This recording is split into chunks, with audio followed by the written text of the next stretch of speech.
and welcome to My Xbox and Me, episode 378. I am one of your hosts, MC Fixer, alongside the man who holds a PlayStation Cup on the Xbox podcast, Matt P. Video. What are you on about? Where's my PlayStation Cup? I just like throwing you guys for a loop. Matt, welcome back. Scaring me. He's back. Hello, everybody. I'm back. How was your holiday? How was your holiday? Holiday was lovely. Lots of sun, a little bit of rain and thunderstorms as well, and lots of drinking and food and all those good things. Matt, just what we needed. Did you think I forgot you were on holiday? Because I definitely forgot you were on holiday. You know that part where I messaged you like, yo, where's the thing? And I'm like, oh crap, he's on holiday. My bad. I know. I listened to the pod last week, and I was like, you guys can't remember anything. You guys can't remember anything. Yeah. Wait. I remember. Don't lump me in with them. And the one and only man like Two Fresh Crash. Crash, how are you? I'm doing good. You want to know I have a PlayStation Cup? Why? It's to start drama for this podcast for the people viewing it, so they can comment and for us to get more engagement on this podcast. Nice. We need engagement. You're a genius. You're a genius. Yeah. Wow. I didn't know you thought like that, Crash. I don't know you. What can I say? Wow. I'm proud of you. I'm one of them schemers. You're dreaming and scheming, my friends. You're dreaming and scheming, let me tell you. Well, if you didn't know, this is My Xbox and Me, our weekly Xbox podcast. You can get it right here on youtube.com/myxboxandme and all podcast services. If you want to support the show financially, head over to patreon.com/mcfixer. A lot of changes coming to that real soon. Going to be super simplified, and you're going to be able to get more My Xbox and Me content there early.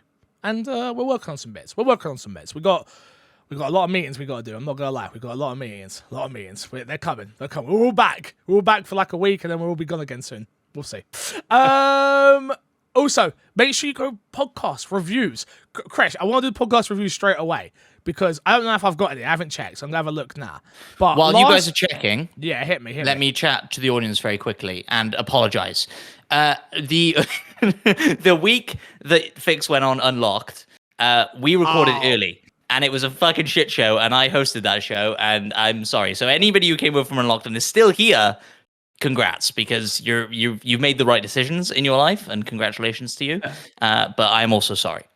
I just want to say it isn't just your fault, because I think all of us did a round robin hosting the podcast that week. That's true. That is true. It was...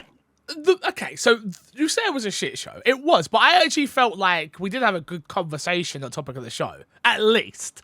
So You heard us have an educated conversation for the start, at least, and then it kind of went off the rails, which is somewhat what happens. Like I said, this podcast is very, very, very, very different to Unlocked. Unlocked's very professional, very informative, very, IGN. Good. Wow. Some people say this is the best Xbox podcast out there. I'm just saying. That's true. Some people say that. Let's jump into the topic of the show this week, though, boys. Gotham Knights. We've all been playing it. We're all at different stages of playing it. I want to just say up front, I was sponsored to play the game on my Twitch channel yesterday. So take everything I say with a grain of salt. I can say whatever I want, but just know that I have and will be paid to have played the game. So that is there, so just know that. Crash, we will start with you, sir. How many hours in are you, roughly, and initial thoughts on the game? Probably around like 5 to 7. I'm of two minds of the game. I think there's a lot of stuff not great about the game. Such as?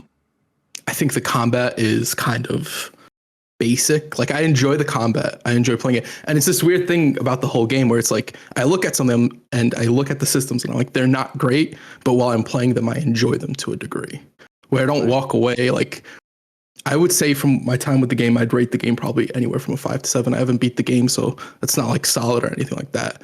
But like, my enjoyment's probably closer to an 8, even though that's not anywhere near to what I would rate the game. Interesting. Okay. Yeah. Matt? Last year, a game called 12 Minutes came out, and I said I hated that game. Yeah. Yep. I think I might hate Gotham Knights the same amount. What? I think I hate this game, guys. Okay, why? I I get what Crash is saying. I think I don't think I enjoy the combat. I think there are moments, there are like flashes of me enjoying the combat. And I think that's kind of what this game is for me. It's like flashes of like cool shit. The opening cutscene is fucking brilliant. So good. Oh, It's that's so a good. strong opening. Yes, Yeah. super strong. And super one of the strong. best bits about Origins was the cutscenes and the storytelling, right? And so like that is here, and maybe it's enough to help me beat this game, but I don't think it is. I can't point to any point of this game and say I really like that. Okay, what you just said, you hate something, so I need to understand what you hate. Like, do you hate the combat?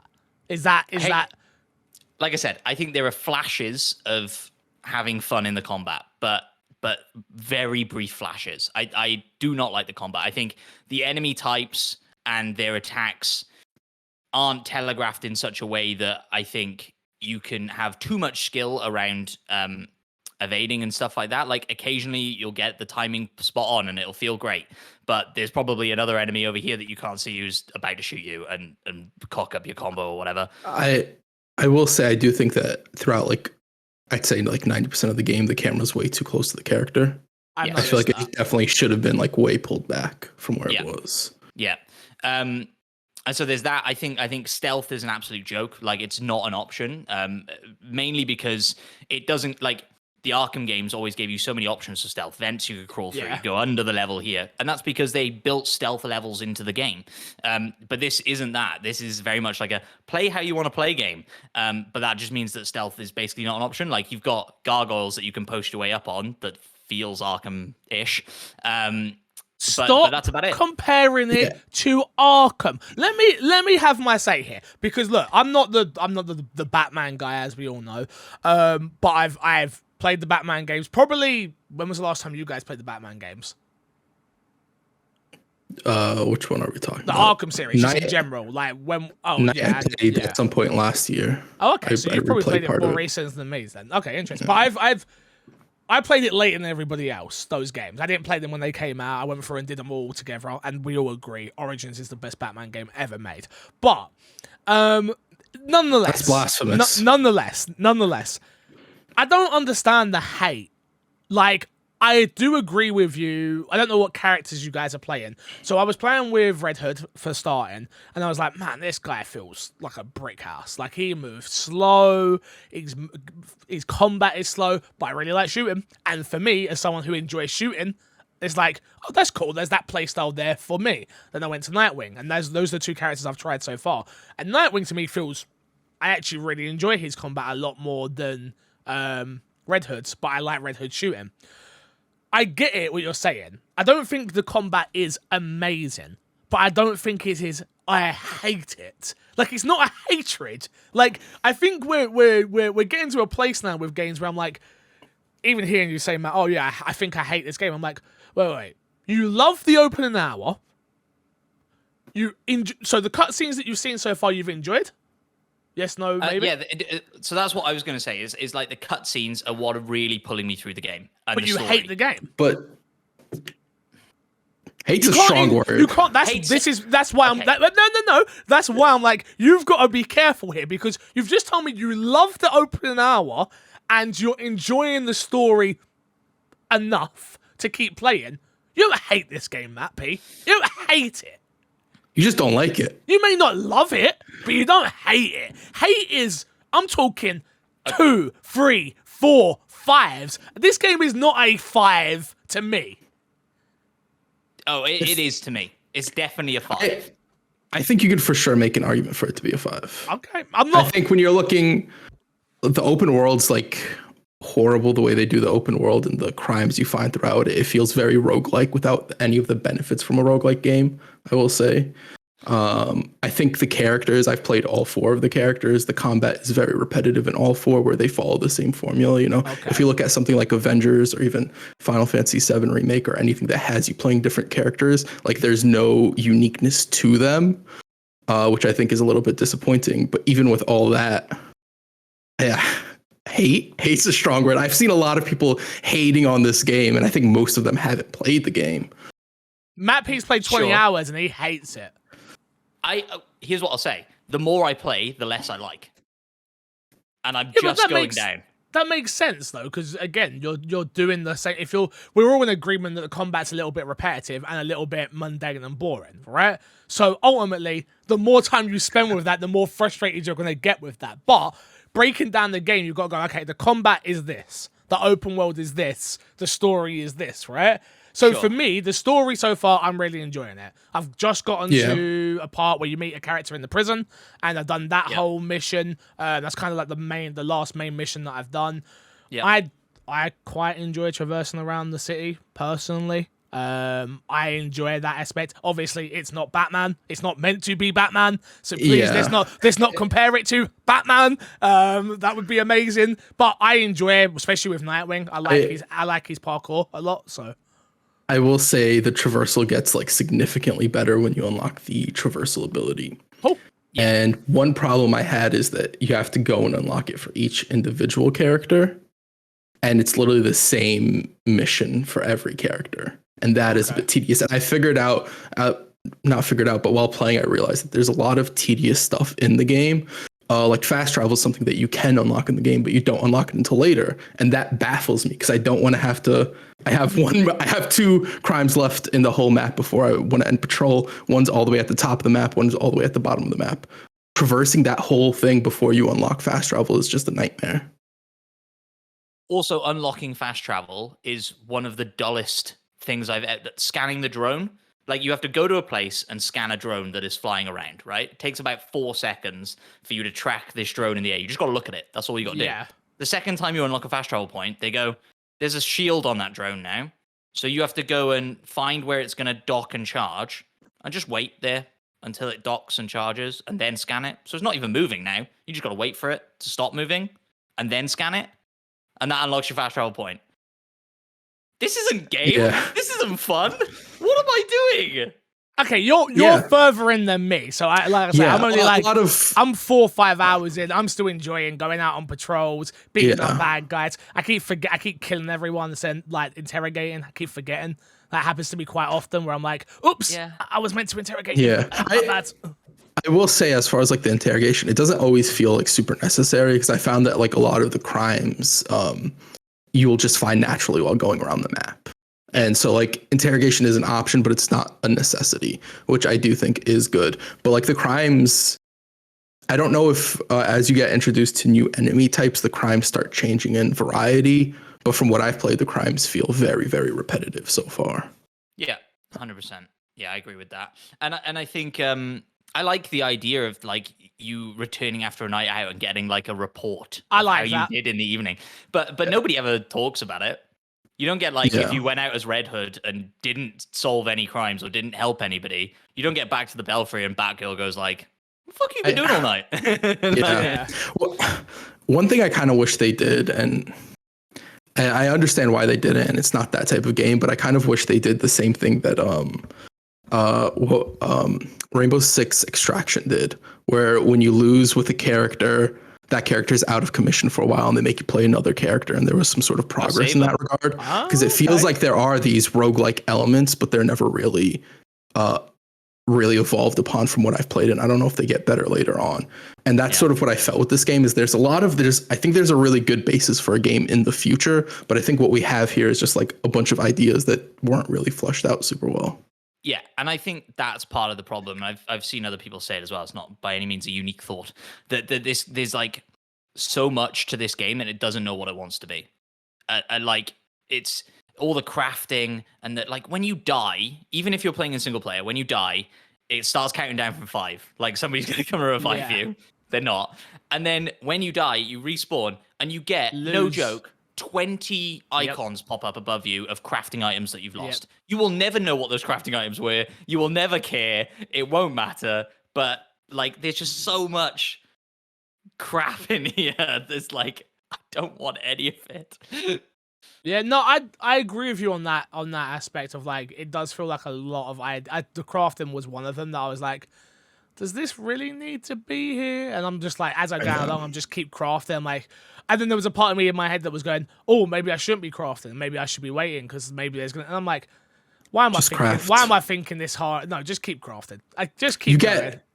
You also get so much material, and how they penalize you for dying is taking away material. Where I'm just like, you didn't take away a lot of material. Yeah. I don't really care.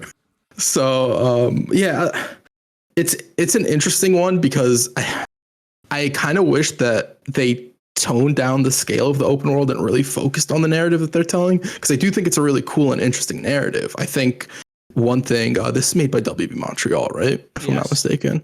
Yeah, one thing they do really well when they do Batman, we saw in Origins, is they tell a really good detective story, which I think in general the Arkham games sort of aren't that great on. I think the Arkham games tell great Batman stories, but they're different types of Batman stories. And even here, there is a mystery that I'm interested in. What was Batman working on and all these things? It's just, it feels like the burden of the overworld, and to make it a game that is filled with stuff to do is sort of hurting the game more than it's helping the game. 100%. You hit it now on the head. That's my favorite part about this game, I think, so far, is the detective stuff. Which, don't get me wrong, very simple, very easy, but still adds to the world of like, oh, okay, like the initial one, I guess, spoiler, if you really count it as a spoiler, like the whole one with the microwave and all that stuff. Yeah. And I'm like, oh, that was cool. That was actually cool. Like, to figure out where I needed to go.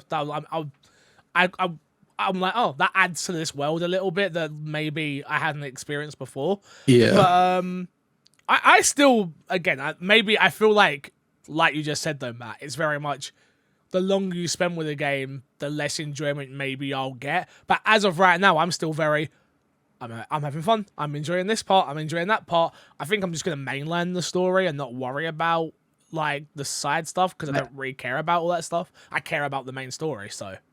No. I will say, I don't know if you can do that. What do you mean? There's level requirements for stuff.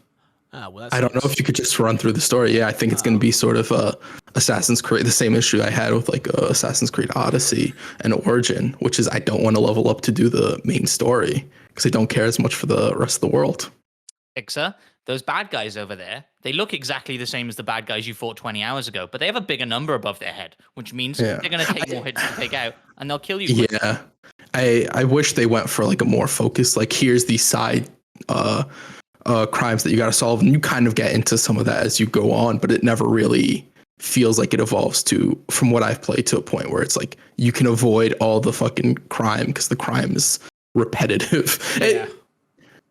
Sometimes the objectives aren't repetitive, but the enemies you fight there are the same, and the goal at every single one you do is the same thing. You go and fight. The most different one is getting the bombs off of the people where you do have to go and stealth around. But like that, I equate to like a Spider-Man stealth section, where the stealth in Spider-Man is not great. The stealth in this is not great. A lot of stuff in this reminds me of Spider-Man, but where Spider-Man's whole game feels very polished and sort of like cohesive, this feels like it doesn't have all the nuts and bolts in places. It feels like they were more inspired for this game by Spider-Man than they were by the Arkham games, and they don't really live up to the Spider-Man game.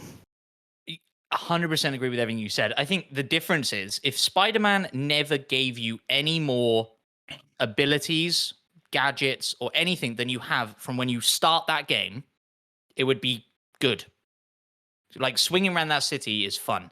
Fighting in that game from the off is fun.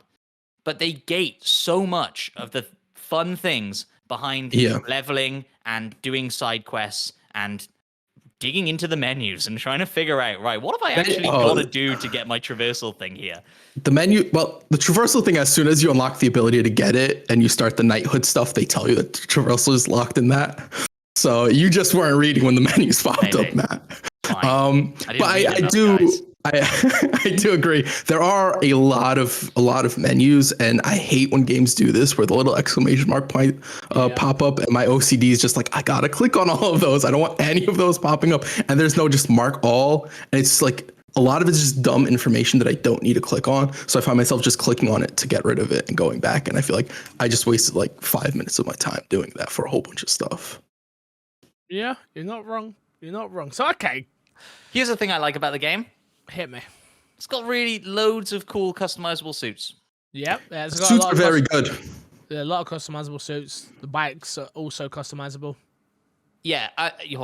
Don't get me started on the bike. You not like the bike?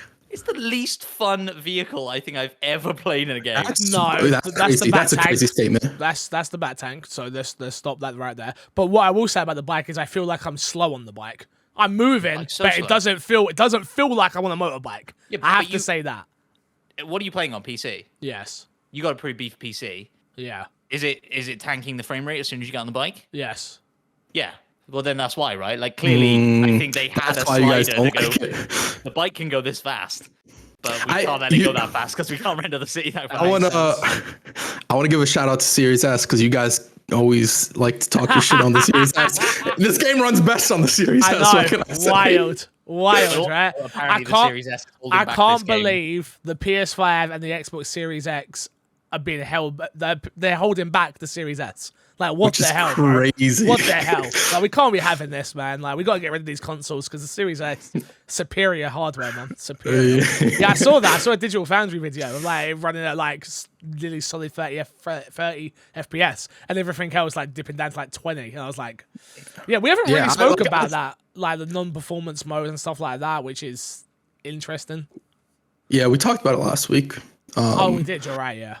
Yeah, but I think like this game, I know last week we talked about it and we were like, maybe it's the co-op and stuff like that, but I think there's just like some optimization issues in the game itself. Because even playing on Series S, there are times where it's like clearly dipping, and it's never like so bad on the Series S. Like I have, compared to some other people, I've had a relatively like clear experience in the game. Like if I get on the bike, it doesn't dip. That's why I actually I enjoy using the bike. The bike doesn't seem like a bad thing to me, but I also don't have my frame rate dipping and it feeling like it's slugging about when I get on the bike. Oh, Yeah, we mine's played co-op. We played co-op yesterday, and like, yeah, it was when you put two people on a bike together. It's bad. It wasn't great. It wasn't Did you great. did you get on the same bike? No. You both ran separate bikes. Uh-huh. Tell me about the co-op, Fix, because I haven't been able to jump in. I've been messaging you like crazy. Hey, Fix, jump into some co-op me. You've been like ignoring me. It's been horrendous. I haven't been ignoring you. I'm planning for I know. content, and you get to play games for fun. I have to play games for a very different purpose, unfortunately. I know. I don't know if Matt's playing games for fun. He hates this game. Good point. I'm not having fun. That's for sure. The co-op's fine. I think the one thing I like about it is you're not tethered. That's a huge thing. And you can be separate from each other across the map and stuff, because me and Cassie were playing it together, and that was the one thing that was just hilarious. It's just me being at the mission waiting, just sat there waiting. I'm like, Cassie, you coming? She's like, yeah, I just got a bit lost, and and I'm like, cool. It isn't what we were hoping for. Ultimately, it isn't. Like, you can both go off and do your own separate patrols, I guess, technically. You can go and fight bad guys separately and then come together when you want. It isn't as the fluidness is what I was hoping for when we spoke about the game. I think it was last week, Chris, or maybe even the week before, where we were like, maybe they nailed the multiplayer.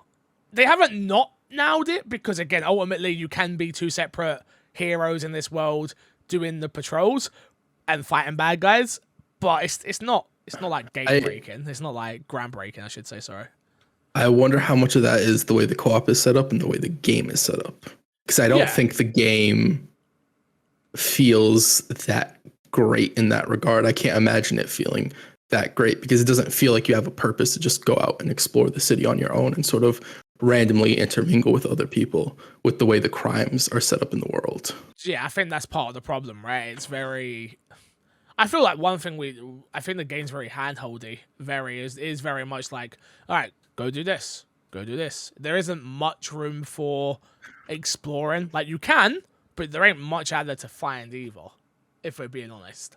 Yeah, you get more stuff as you progress the game. That is like, oh, you'll get these caches you can find and stuff. Yeah, like I just that. did one of those. I did my first cache the other day, but it's still a bit. It doesn't feel good. Yeah, is the thing. Yeah, a lot of this stuff feels, again, sort of like Spider-Man. Spider-Man had some side quests that felt like that, like the one where you have to like swing through the smoke gases, but those were like side objectives that you could completely ignore. Where this, it feels like the way the game works, it's like it's in your way, it'll pop up a notification, it really wants you to go do it, and it just doesn't feel good. So Matt, do you know roughly how long you got left in the story? Oh, I have no idea. I have no idea. I don't think I know how long it is. And like you say, I'm not really beelining main quest stuff. but sometimes because you can't. But yeah, and like I say, when I do get into a cutscene or whatever, I'm like, oh, this is interesting. Like the four of them chatting or whatever. Yeah. It feels very like Ninja Turtles. Like it kind of makes me like, oh, man, a Ninja Turtle game like this would be really cool. Yeah, like I'm interested enough in these characters and stuff like that, and so yeah, maybe I keep going. But there are other games out right now that I'm sure we'll get to in a minute that I'm definitely enjoying more, and so way more keen to go back to those than this. So ultimately, for people listening who haven't picked up the game, because there's going to be a lot of people that are on the fence, do you suggest that people buy this game, Crash? No, not for $70. Matt? 100% agree with Crash. I think because the conversation and the sort of reviews from the big outlets are low, I wouldn't be surprised to see this go on sale before Christmas. And if you're a big Batman person, there's definitely some enjoyment to be had here if you get a decent deal on it. I think if you enjoy the Batman world, you should pick it up. If you can separate yourself from the Arkham games, you should pick it up. If you're looking for something new, you should pick it up. You've heard what we've had to say here for the last half an hour or whatever it's been, but ultimately, yeah, it isn't a groundbreaking game. It's very much, it's very pretty, I have to say. So graphically, it's a pretty game. It's world. I don't think the character model, people were saying the character models are bad. I didn't think they were bad, personally. That's me, my own personal take. But yeah, if you enjoy this world, I don't think it's terrible to be in. But if you're expecting some groundbreaking new experience, it's not quite there. All right, Matt, what else you been playing, brother? I started Plague Tale Requiem. This is before I went on holiday, and so Okay. I haven't been able to go back to it yet. You didn't play the first one? Innocence. No. So what I told did you was, specifically I to know, play I know. the first one. Listen to me. Oh, listen. I played the first probably 3-4 hours of the first one, and then went and watched recap. How long is the first one? 12 hours. 12 hours. That's a long time. No, it's not. That's a long time. No, it's not. Stop. No. We sit on this podcast and we praise games when they're 10 to 15 hours. We do not sit on this podcast and say, "Oh, that's a long game." No, I'm not having that. No. That's a long game. Oh, Chris, you put more hours into Dota than that. Stop it. I've never played Dota, so I have League of not. Legends, whatever this crapping game is you play, Smite, that's the one. No, we're not going to sit here and act like 12 hours is a long time for a great video game. Stop it. I'm gonna play this game, and if this game is not great, for every hour I put into this game, I want $100 from you. You're an idiot. Carry on, Matt. Shit, I'll take that deal. Again, I'm going to use your favorite excuse of mine. I had to play Requiem for work, and so I needed to get on it, and so there wasn't kind of that opportunity.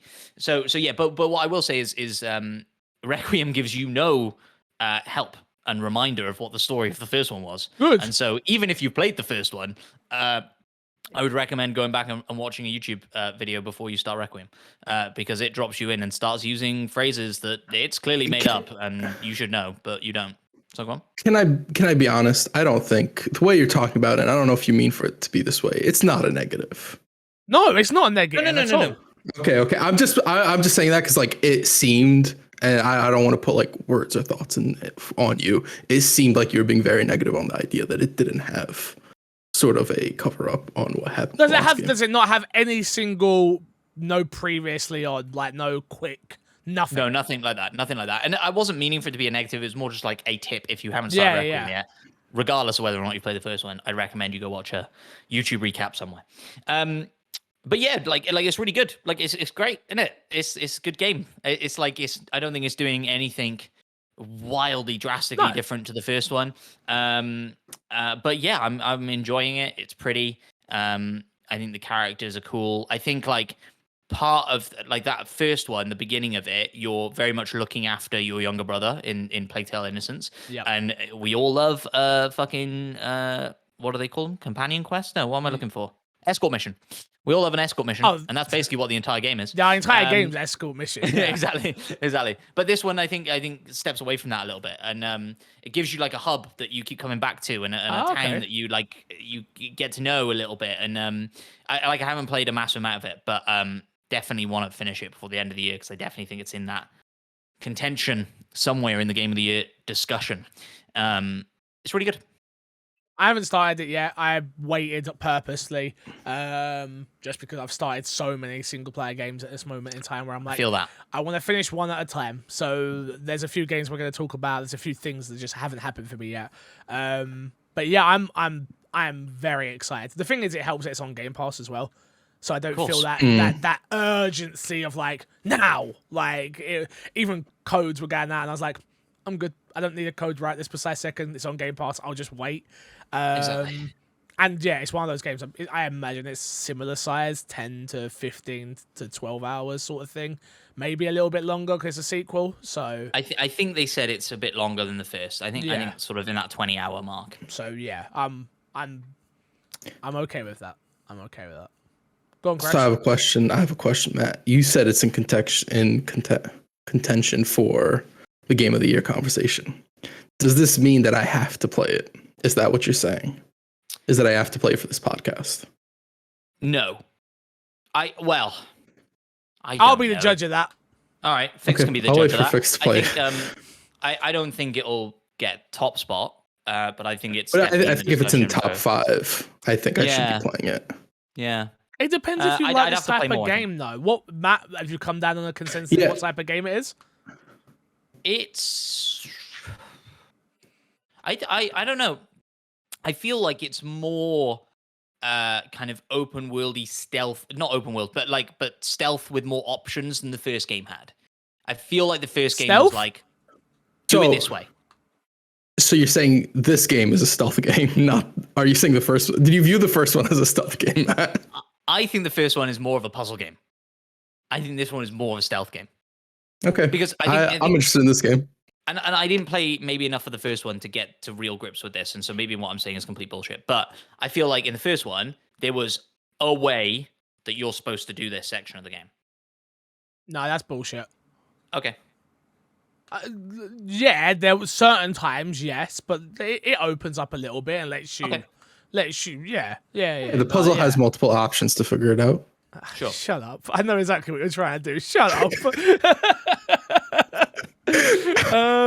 Well, yeah. Okay. Cool. Yeah, I need to get to it. I feel like I'm gonna beat Gotham Knights first. And like whether or not I love it. I think I'm back on my. So I've officially cancelled my roleplay ticket. So I'm no longer paying for that and stuff. And yeah, so I'm ready to go diving deep into some more stories. I miss just being able to experience some stories, single player story driven games. So I'm looking forward to getting back, and we've got plenty that have come out now. So yeah. Anything else you've been playing, Matt? Well, yes, the Modern Warfare 2 campaign, which of course is out for people who pre-order the game currently as of recording, and I think is out for everybody else like next week at some point. It's fucking great, guys. Yeah, that doesn't surprise me at all. Well, it does surprise me because I think a few weeks ago we were on the pod, and I think you guys mentioned that when Modern Warfare came out, 2019 maybe, you guys gave it your Game of the Year. Yep. And I didn't say anything at the time, but at the time I was like surprised by that. I don't think I ever finished that game. And I'm thinking about back. I think I played all the Call of Duty campaigns, but I don't think like I can really tell you anything that isn't sort of iconic in the zeitgeist of like the ghillie suit level from Modern Warfare 1, COD 4 back in the day. Yeah. Exactly. And maybe one or two other sort of iconic missions that stick out in my mind. But I'm playing Modern Warfare 2 campaign. I feel like every mission is like so fucking good. And like all these characters that, as somebody who isn't a massive fan of the franchise, I recognize, but I don't really give a shit who Ghost is. I do now. After 5 hours of this game, it feels like a Mission Impossible game. Like the shit it has me doing is fucking wild, and it's brilliant. It's really good. It's really good, and it's stunning. Like I could like that helps. I've seen a clip that there's a very early mission in Amsterdam, I've saw seen that clip going viral on Twitter a little bit because it's just crazy pretty. I saw that clip as well, and I went to Amsterdam this year. I was like, wow, that does look exactly like Amsterdam. That looks exactly like Amsterdam. Yeah. And I like that. and the cutscenes, the the faces and stuff in cutscenes, I think are as expressive as any good game that we've like Last of Us or anything else you could point to that has phenomenal cutscenes. I think it's as good, if not better. It's really phenomenal game.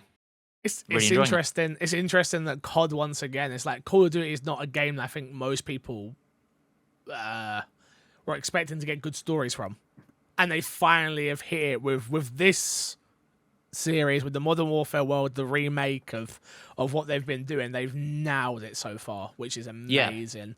I can't wait to play it again. It's one of those games that's like it's there, but I just don't want to start it just yet. I've got so many experiences in that. I imagine the campaign's not that long, probably 10 to 15 hours again, maybe. Yeah, I don't know. I think I'm probably 5 or 6 hours in. Yeah. I don't feel like it's sort of like wrapping up or anything. It wouldn't surprise me if I'm halfway through something like that. Maybe I don't know. Exactly. So I can't. I'm almost certain it'll be up there for Game of the Year talk again, which is crazy. You just don't expect to give COD a Game of the Year award. Honestly, I remember when we gave it to him, we were like, what the hell? Like, that's nuts. It had absolutely nothing to do with the biggest part of Call of Duty, which is the multiplayer. Or even, Warzone didn't come out that year. I think Warzone came out the year afterwards. I think it was early 2020, I think Warzone. Yeah. I think you're right. Yeah, it had nothing to do with Warzone. We treated it as separate games anyway, Warzone and the campaign. So, yeah. But fuck me, am I excited for Warzone 2.0 now after playing it? Like, I mean, I don't know if there's a better first-person shooter, like, mechanically and just the way it feels, and I love it. Titanfall 2. Campaign. Better. You ain't I haven't played this, so I don't know. I'm just saying. Look, the bar is so high for Titanfall 2 campaign. Bro, that I think... You only just played Titanfall 2, bro. Get the hell out of here. I played last year, but it's fresh on my mind because I played it last year. It's like a new game to me. Bro, we told you that game was good. Absolutely. If I've ever slept on a game, it's that game. Anything else anyone's been playing? Crash, you been playing anything else? No, more of like the normal stuff. Some Destiny, some Smite, some Overwatch. Nothing really out of the ordinary. Interesting. You downloaded Persona, Crash? You downloaded Persona? You downloaded Persona, Crash? Crash, you downloaded Persona? Of course I downloaded Persona. Remember when we came on this podcast and we told everybody, you better, even if you ain't gonna play Persona, you better download it. Wait. You think I'm not gonna play Persona again? I'm just asking the question. Wait. Are you assuming I'm not gonna play Persona again? I'm just asking. Because I absolutely am gonna play Persona. I'm just asking the questions. I'm just the host of the podcast. I'm just the host. You don't need to shoot the host. You're antagonizing right now. I'm just the host. Being an antagonist. I'm just the host, man. I'm just the host. Wait. You can finish your thought.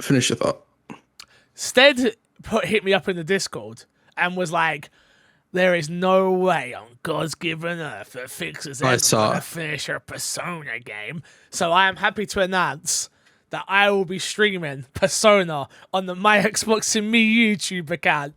Woo! When? I don't know, turn notifications on, you'll find out. But I'm going to set that game up as my stream game for the My Xbox and Me account. So that is going to be me. I don't know how often I'm going to play it, but I'm going to beat it. It might take me a year, but I'm going to beat it, okay?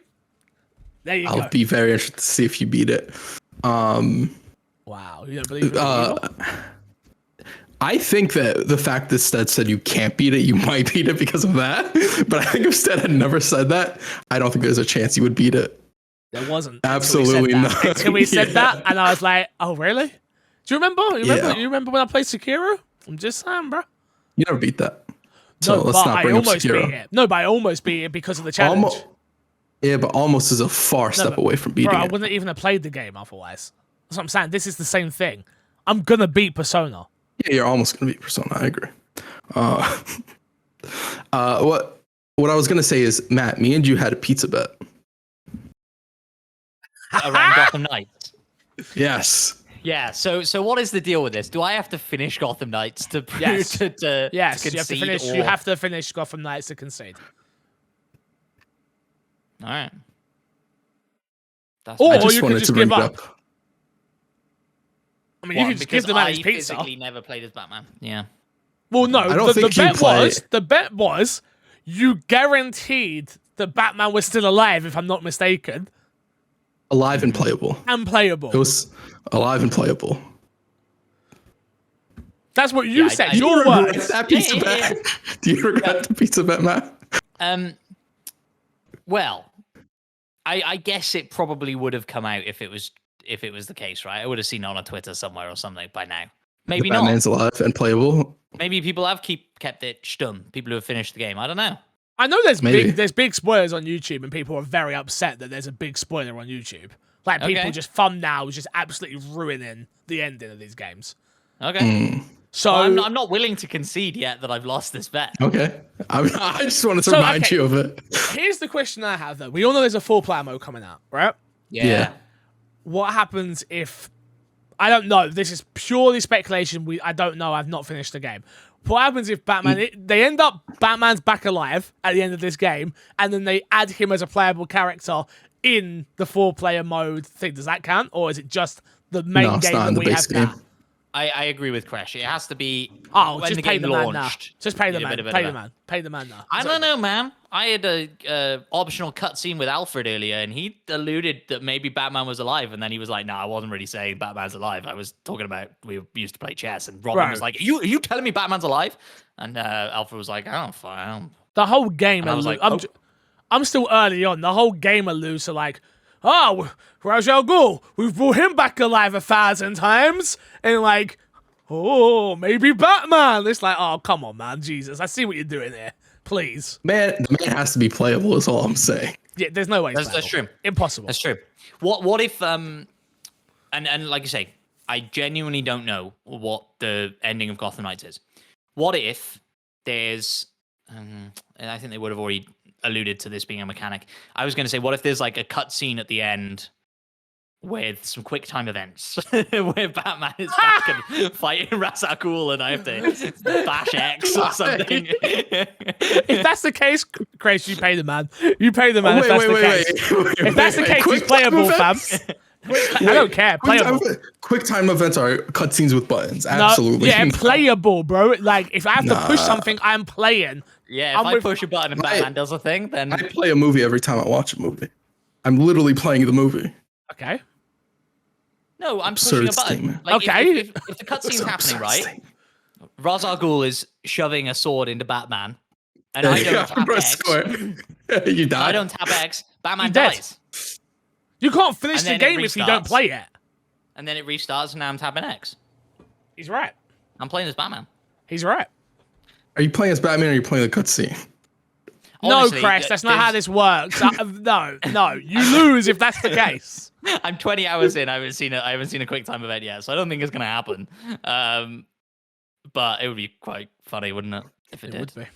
I would be furious. I'd be fuming. Like if they just made Batman a playable character, like towards the end, it's like, all right, I lost the bet. But if it's a quick time event that gets me, Kind of to fix his point, and I can't see how this would work either. But if at the end of the game, it's like Batman's alive, new game plus, you can play as Batman. I think I win. Yes. New Game Plus, yeah, I think I'd give it to you as well. Yeah, yeah. I'll give you New Game Plus. It's the base game. All right.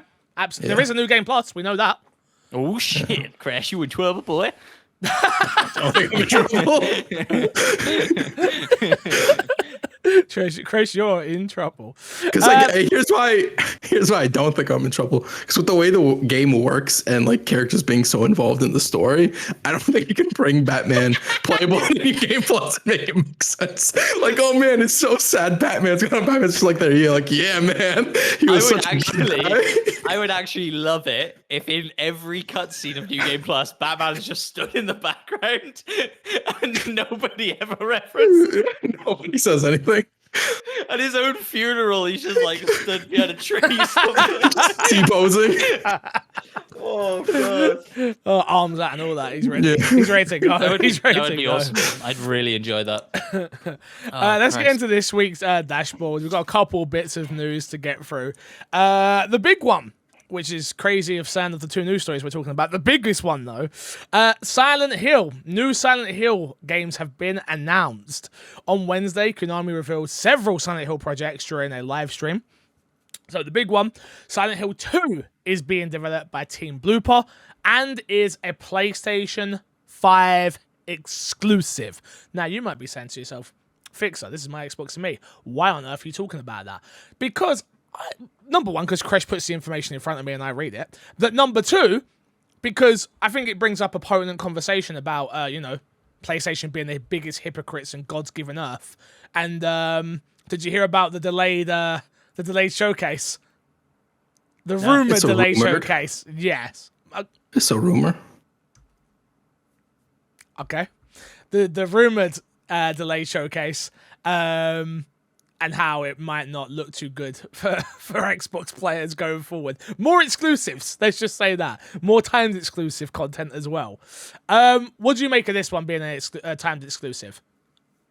Or is it an exclusive or a timed exclusive? I think timed. I think it's a 12-month timed exclusive.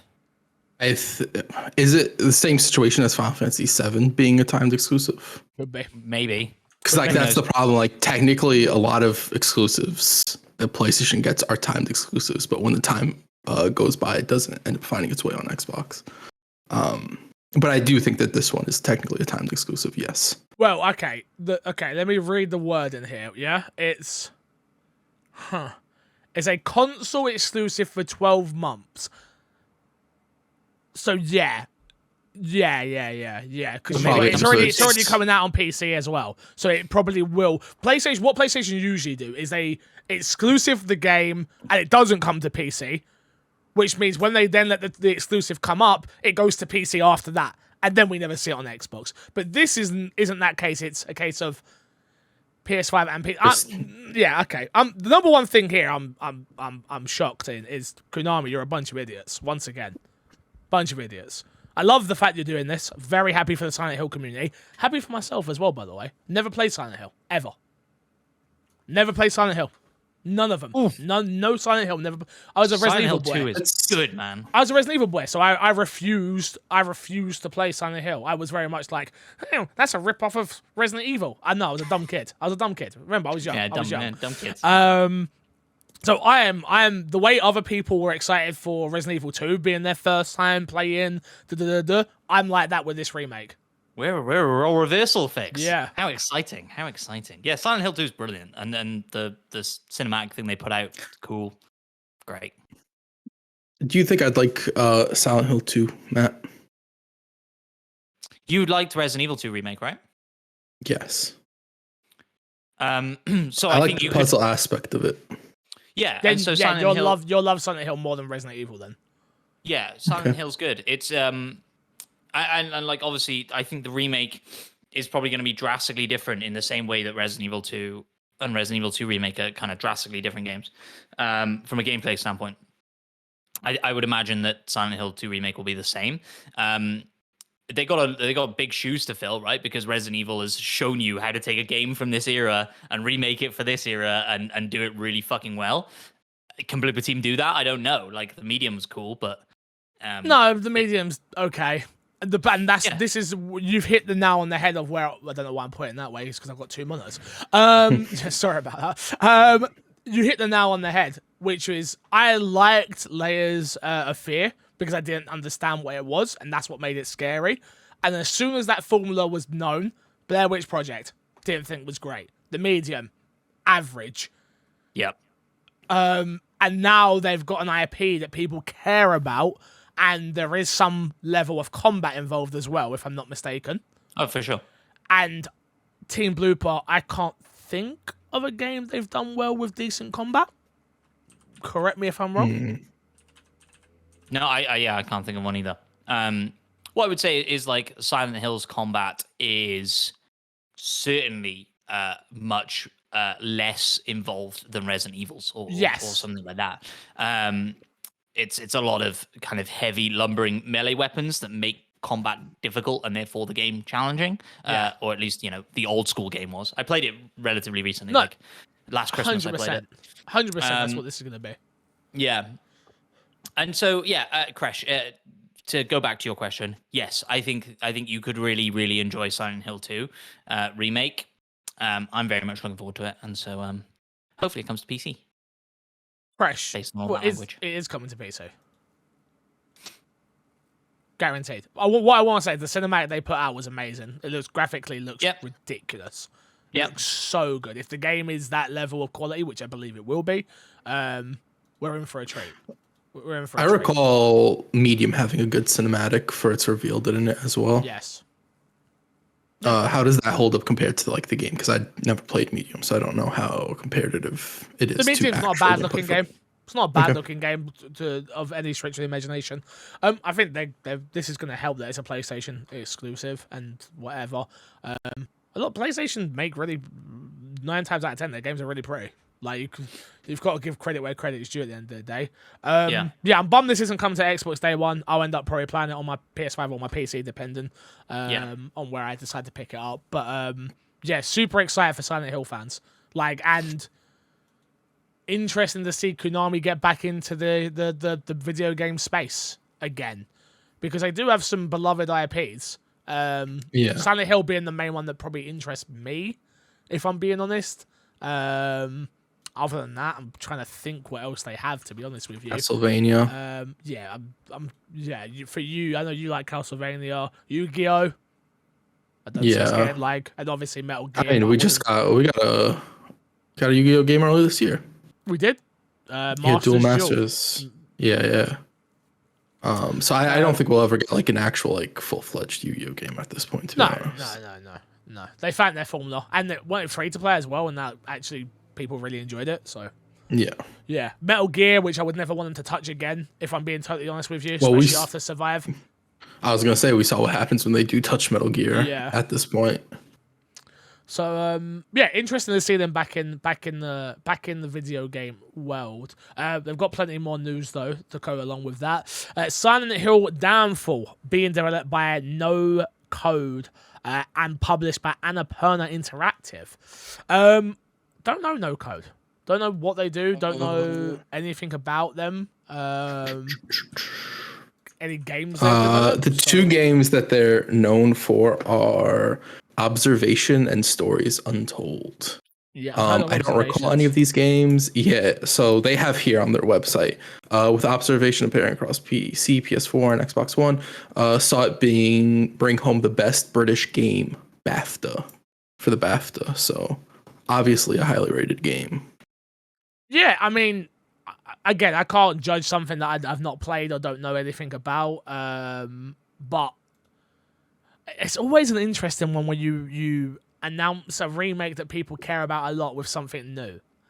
It's always an interesting. It's like maybe just let the remake breathe, and then if that does well, then we move into the new Silent Hill world. It's I will say, based on the two games that No Code has, they seem to have like a very specific formula for a game. So I do think whatever this game is, it won't be in line with what a stereotypical Silent Hill game will be. It'll be more in their style, which could be why they're announcing it right now, because it is sort of its own thing in that world, which could be a benefit or it could be a negative where people are like, I don't like Silent Hill like this. I think that's where the hindrance is going to come, because they're going to get this remake, and let's say hypothetically this remake's amazing. It's what Resident Evil did, which was the problem with Resident Evil 3 remake, which was you gave us something we loved, and then you gave us 3 a year afterwards, and it wasn't even close to what that same quality of level. It's like, I think they're going to give us something we love, and then they're going to get absolutely, for a lack of better terms, I apologize, shit on when this comes out, and it could be a 10 out of 10 game, but people are going to be expecting a certain thing when they say that Silent Hill name after this remake, I expect. So, yeah, it's an interesting one. A new movie based on Silent Hill 2 will be directed by Christopher Gaines, who also directed the 2006 Silent Hill movie. Silent Hill, you're going to have to help me with this word, Crush. I think it's supposed to be Ascension. I misspelled it. No problem. A new interactive video streaming experience is also coming, and Silent Hill F is being developed by NeoBrad Entertainment, Resident Evil, and Resident Evil Versus developer. So we expect a multiplayer Silent Hill game. I imagine that's a 4v1. Blah blah blah. Let's capture what makes us what we are. Is Triangle Head in Dead by Daylight? Pyramid Head is in Dead by Daylight, yeah. He is, okay. Oh, that's what I wondered. Maybe they saw the success of that and was like, So well, we can make. We'll have a piece of that, thank you very much, sir. So yeah, that's what I expect from that. Matt, anything to add? No, not really. Like I say, I went back like 9 months ago, played Silent Hill 2, thoroughly enjoyed it. It's it's got that 90s game jank that I'm sure they'll iron out for the remake, in that like I've entered this boss fight with not enough materials, and now I just have to reload an old save and go and scavenge for stuff like and bits and bobs like that. It's got like multiple endings and stuff. I'd love to see them change that up maybe a bit. Like I think the ending for Silent Hill 2 isn't particularly strong. Any of them particularly, and so but there are also some fun little Easter eggs in there that I hope they play around with. And I don't want to spoil. I mean, it's weird to say I don't want to spoil a game from the 90s, but I appreciate you not. No, it's not weird, because again, I think we're getting to that point where obviously Resident Evil got a remake. I remember people saying to me like, "Don't spoil it," and I was like, "Bro, I played this game when I was 6. What do you mean don't spoil it?" But it's like the same thing for Final Fantasy for me, right? When that got spoiled for me, I was pissed. So yeah, no, don't spoil it. Don't spoil it for people. I wonder, should I play the... Sorry, Crash. Go on. I was just going to ask Matt, do you think it's weird that they chose to remake 2 and not 1 at all? No. 2 is definitely seen as the more iconic kind of game from that series. I think, yeah, it's an Assassin's Creed 2 of the Assassin's Creed sort of franchise. You know what I mean? Like, it's the one that improved on everything. And so, yeah, no, I'm not overly surprised. Next piece of news. Resident Evil Showcase happened. I missed it. It highlights a bunch of new things. We got a new trailer for Resident Evil Village expansion, which is releasing October 28th. This is the Ethan's the Winters Rose DLC, which, whether you enjoyed that story, will pretty much tell you if you want to jump on this expansion.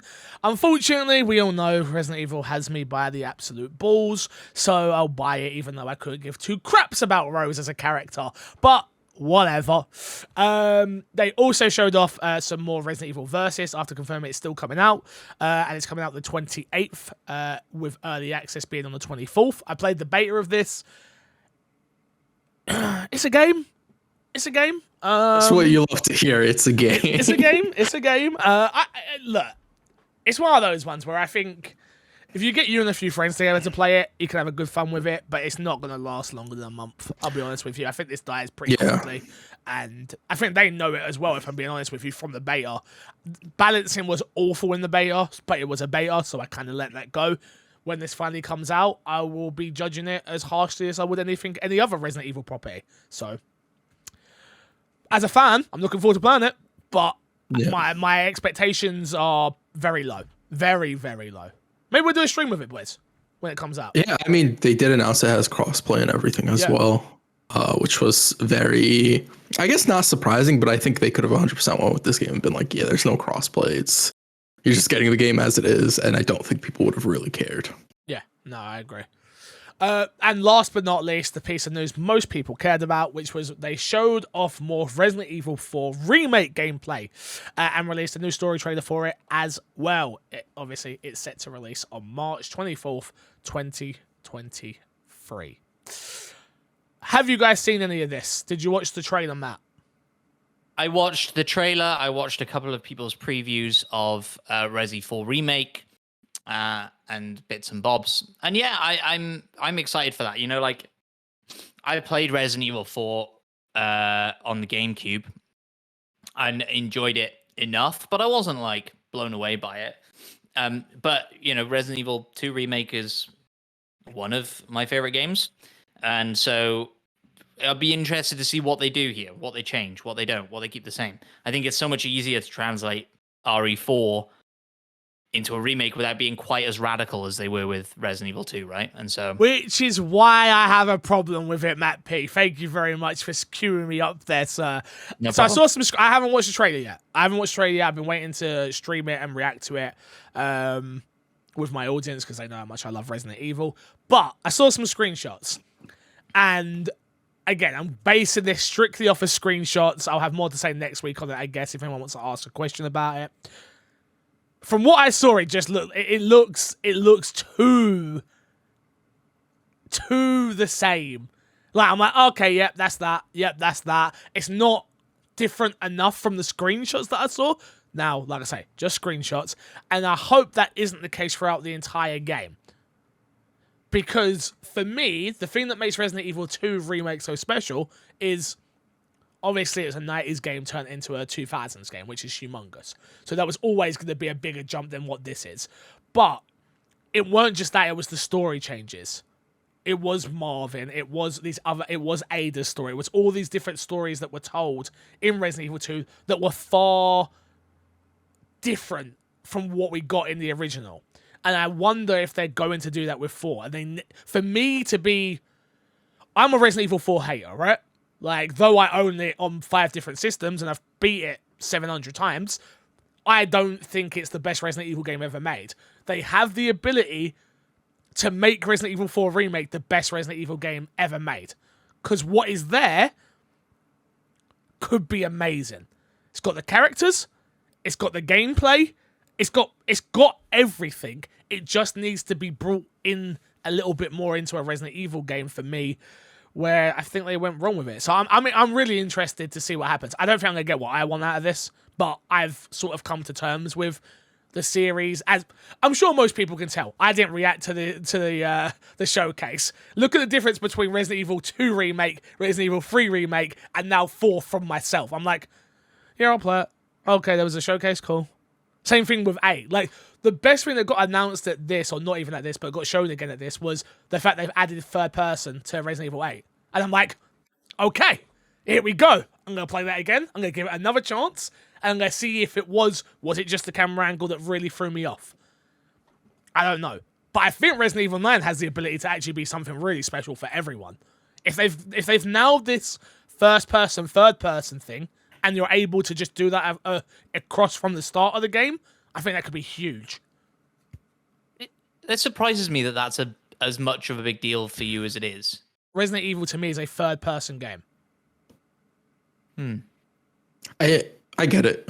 There's a drastic difference between the first person Resident Evil games fall more along the lines of, what are they called? Amnesia. The Amnesia games. I feel like they're much more in that as opposed to what Resident Evil originally was. Where Resident Evil originally was, you're put and forced into a camera angle, and there's horror elements, like you essentially can't escape certain things, which the third person sort of keeps to a degree. Whereas like a first person, it gets more intimate in a way that I feel like Resident Evil just normally isn't.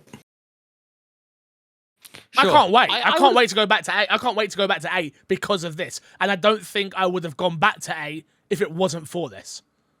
Yeah, I would think that designing levels, areas for both third and first person is really difficult. Yes.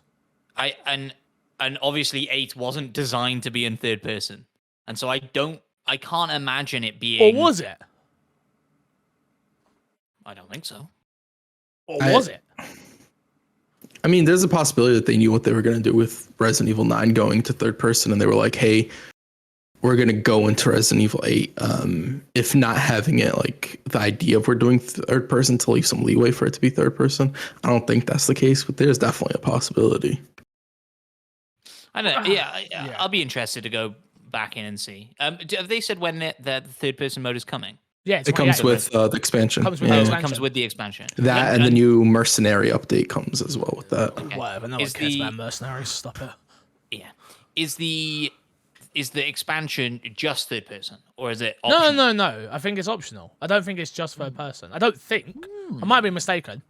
I think Rose's part is third person. Oh, yeah. Sorry. Yeah, I believe Rose's part is just third person. Yeah. Interesting. Okay, cool. Well, I'm excited. Everybody knows how much I liked Village, and so I'm excited to get more Village. Why not? Do you think you replay it in third person? No. I played that game through like 3 or 4 times when it came out. Yeah, I remember. So you think you're at least not anytime soon? I don't know. Maybe I'll play the expansion. I'll be like, that was really fucking good. Let's go back and play it. But there's so much. Crash. There's so much. That's very true. Like that. This end of the year is pretty packed with games, to be honest. It's wild. It's mad. You're not wrong. I mean, we went from having like there's nothing good out. There's nothing good out. I said on this podcast how many times? Oh, there's nothing. Now I'm like, there's so much out. I need to play it all. Oh my god! It happens every year, though. It happens every year. Yeah.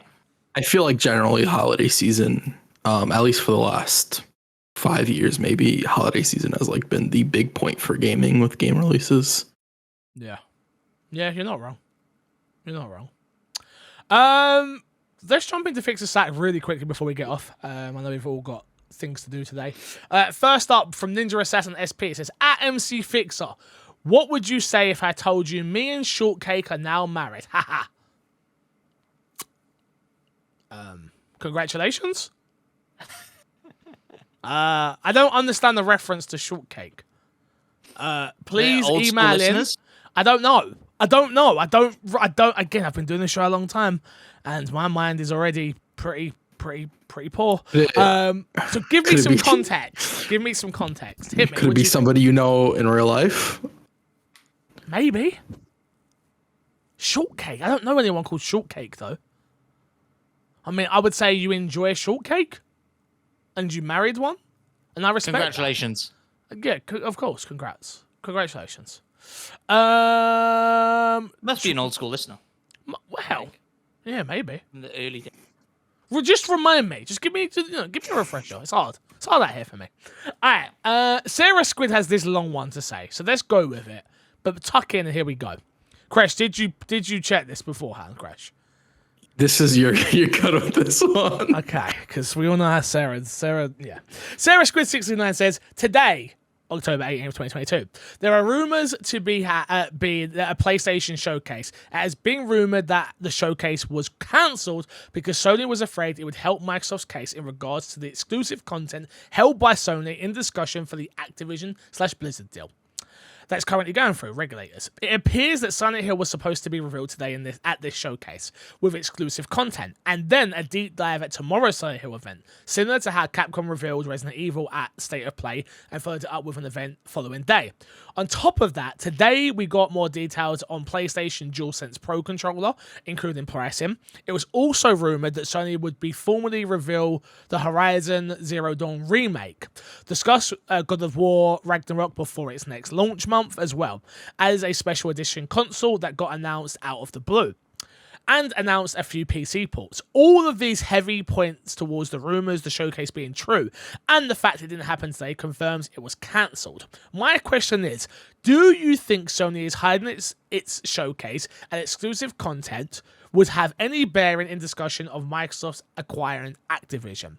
Can Microsoft point to this as further proof Sony's scummy anti-competitive mindset in terms of the deal and how it's perceived to both general populace,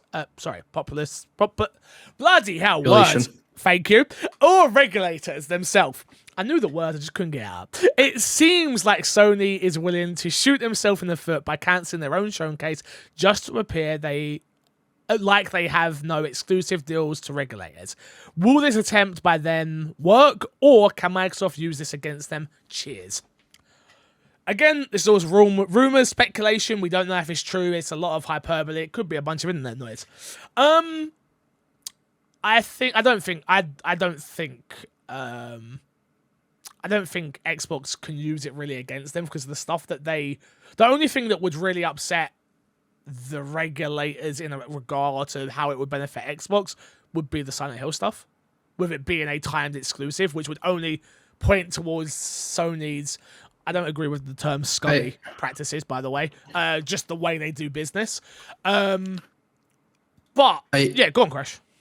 I think even when you look at it from that perspective about the timed exclusive, I think all Sony has to do is like Yeah, well, during the 360 era, Mass Effect, Bioshock, Yeah, but both that's too times late. exclusives.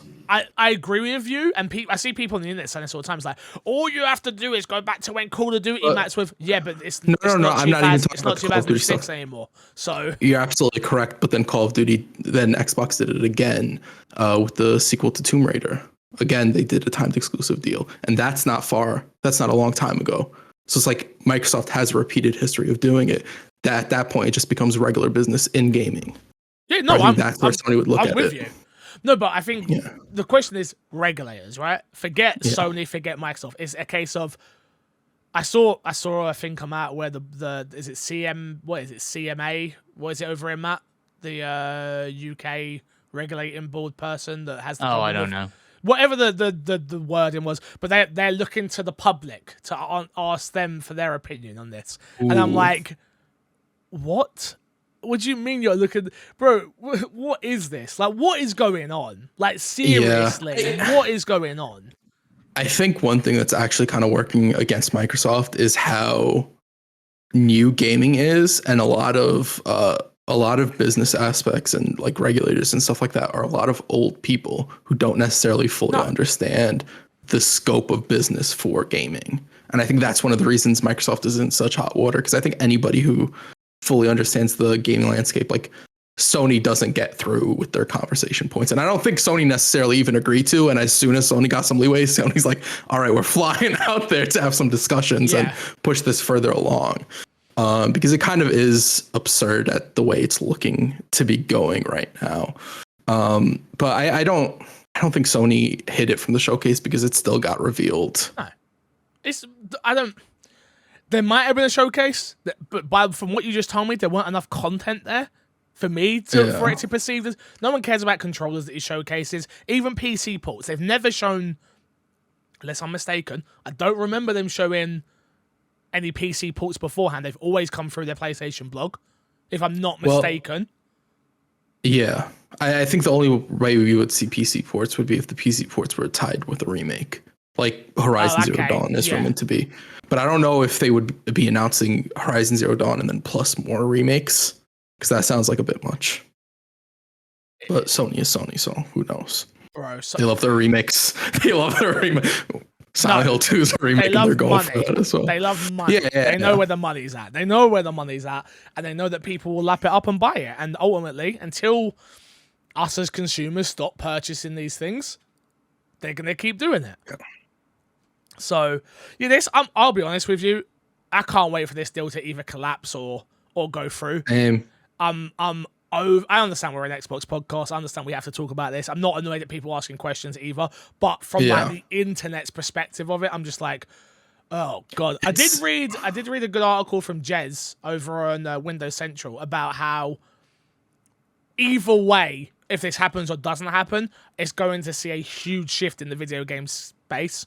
And how these deals, like you were saying earlier, Krish, how these deals have gone under the radar from regulators and stuff like that, where now they are very much woken up to it.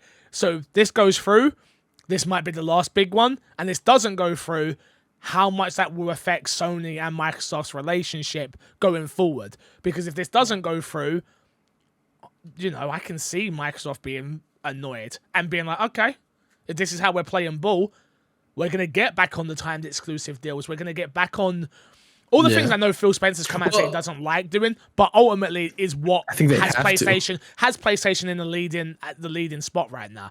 But it's picking and choosing the right ones, right? Like, I don't think Xbox have ever been good at that. Yeah, Tomb Raider wasn't the one to go for.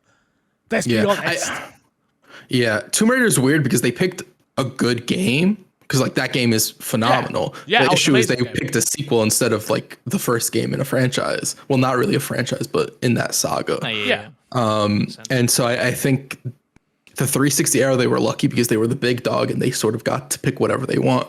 Where right now you'd assume Sony would be in that part, especially because with Microsoft, it would also be, they're not just arguing like, hey, we want your game and we want it to be exclusive. It's also like, we want it to be on Game Pass. And that adds a lot more, because if you're a game that sells, like, what are the possibilities you want to be on Game Pass and all that stuff? And I think that's a whole different part of the conversation that just makes it more complicated. Yep, I agree. Matt? I haven't got too much to add. Like, I'm no lawyer. I've watched the first season of She-Hulk, so maybe that qualifies me. I don't know, but Have you yeah, left Discord yet? unless like Microsoft's lawyers somehow get a hold of an email between Jim Ryan and somebody going, "Oh, we need to cancel this showcase because it's full of exclusive games and it's going to hurt us with the law." Like, maybe getting an email that says that would help, but maybe not. I don't know. Like, I don't ultimately believe that's why it was cancelled. If it was cancelled, again, it sounds like there wasn't that much content that people would care about.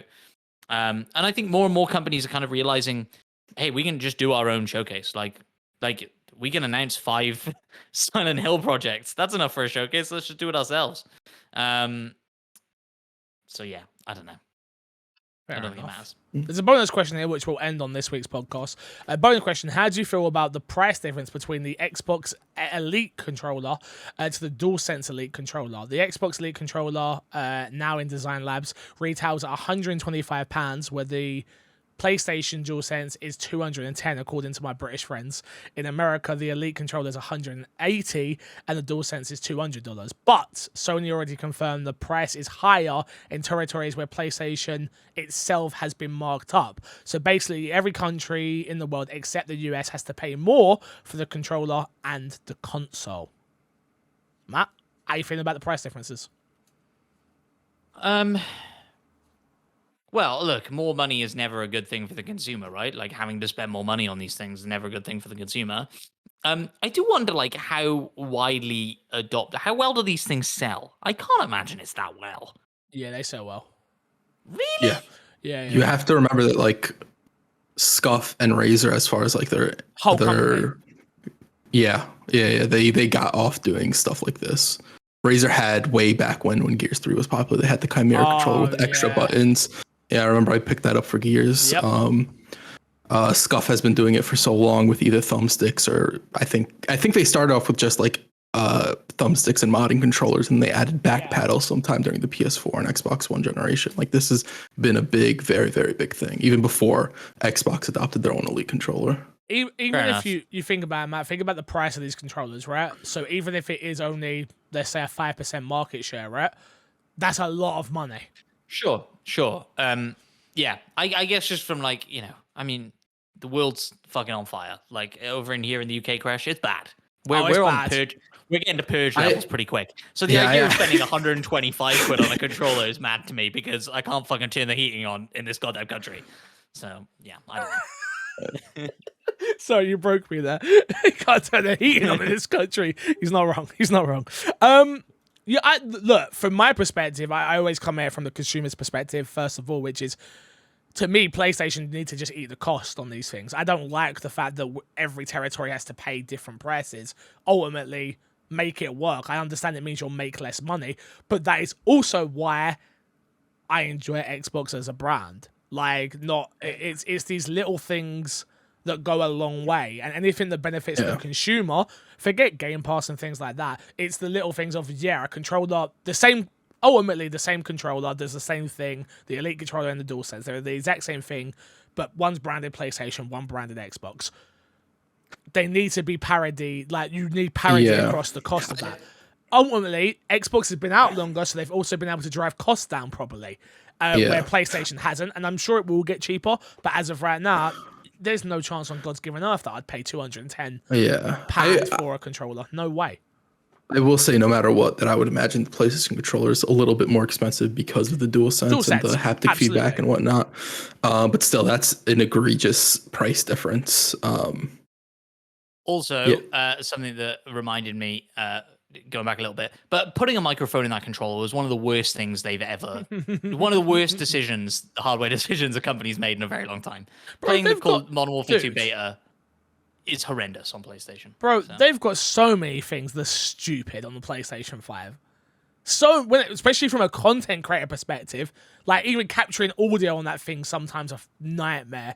Like, there's so many things. You can't plug your headset into the controller and capture audio out of a capture device. So they sent me, what? I don't think you can do that on Xbox either. You can? I don't think so. I could be wrong about that, but I'm pretty sure you can't. I'm pretty sure it works the same on both. The audio goes through. No, you're Does it not work like that? Crash. Okay. yeah, you're okay. wrong. No, You're that's wrong. fair. You're That's definitely absolutely wrong. fair. Yeah, no, because it's one of the biggest gripes I have. Well, I can't even wear a headset and capture audio with PlayStation. I've got the wireless, the wireless headset Yeah. that they sent me out one a while ago, and I've used it like twice. I'm like, I'm always capturing. You want me to cover your games? I can't even use the damn headset. It's like, oh man, Jesus. So yeah, no, PlayStation frustrate me in many ways.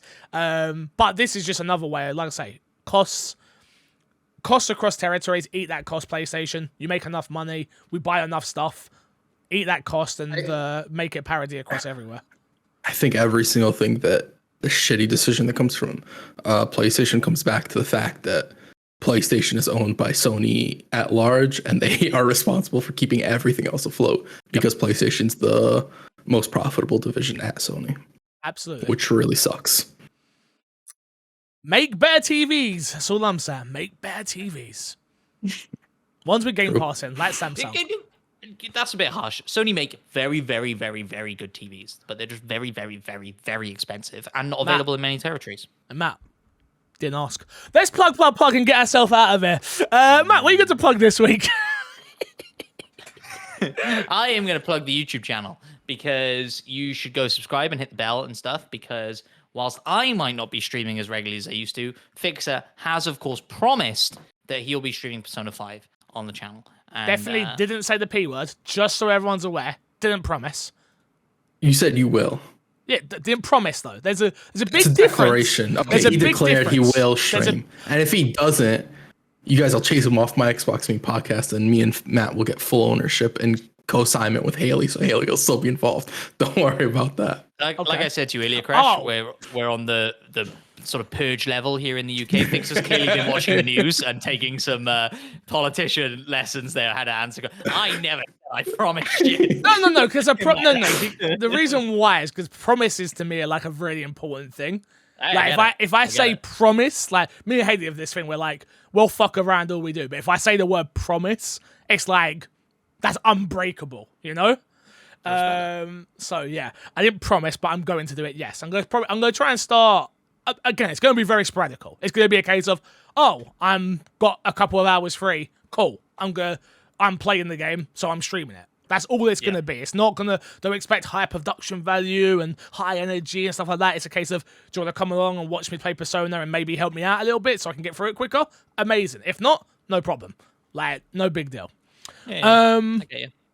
One update I want to give to my Xbox and the audience: Haley, she's still playing Dream Valley. She's addicted. Dream Night. She's addicted, bro.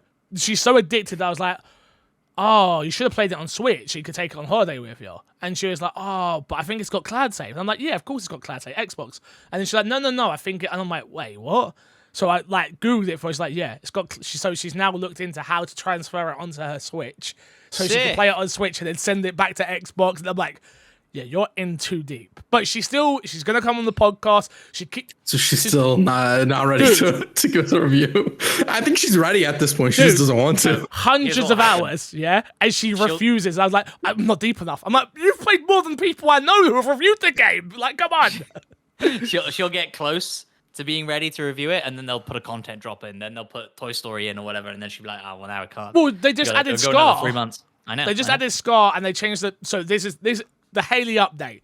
Oh, the title screen's changed. That's cool. Okay. Why have they moved the camera? Why is the camera more zoomed in than it was? I don't know, Haley, but she noticed. Let me tell you, she noticed. That's in deep. That's in deep. Yeah. She's played it on mouse and keyboard. She's played it on controller. She's in. Everywhere. She's in. But this is the definitive review coming up. This is the best review you'll ever get of this game, 100%. Which will just be her going, "Yeah, I like it." But hey, she's not a reviewer. But it's still happening. She will be on. I spoke positively enough about it for her to sort of jump on it and stuff. And I think there's definitely for people who are into those sorts of games, that is a game that you should be playing. Yeah. No, I agree. Crash, what you got to plug this week? Podcast reviews. No new podcast reviews. My Americans have failed me drastically. They've let me down so much. I was really expecting at least one review, and we got none. Mm-hmm. So if we can get a podcast, at this point, I don't care if it's somebody over here, somebody overseas. I just want a new podcast review for next week. if you're in any other territory other than America or the UK, let us know if you dropped a review. The problem is with Apple is they don't let us see other. But I've got a spare phone. I will set that phone up, and if I get enough people, I'll set up in Australia or whatever, just so I can see the reviews. Yeah. Oh yeah. I'll do it. What was you gonna say, Matt? Sorry. I was going to ask that question. Can we see reviews from other parts of the world that aren't the UK and the US? And you answered it. I'll figure it out. Telepathy. You can. You can? You can. I found it's an article from like 2015, so I don't know if it's still viable. Okay. But there is a way to like open it. So next week, if we find from other regions, we will see. We will update you guys next week. I mean, it's a risk because me and Fixer can barely read English, let alone That's facts. any other language that these We'll see what we can read. We can read what we can't. We can't. You know, just like this podcast on a normal level. Then we are less than 9 subscribers away on the YouTube channel from 1,500. So please go and hit the subscribe button over there. Again, more content coming soon. Until next time, we'll love you, leave you, and see you later. Stop messaging me saying when's the podcast coming out. It'll be out when it's out. Goodbye.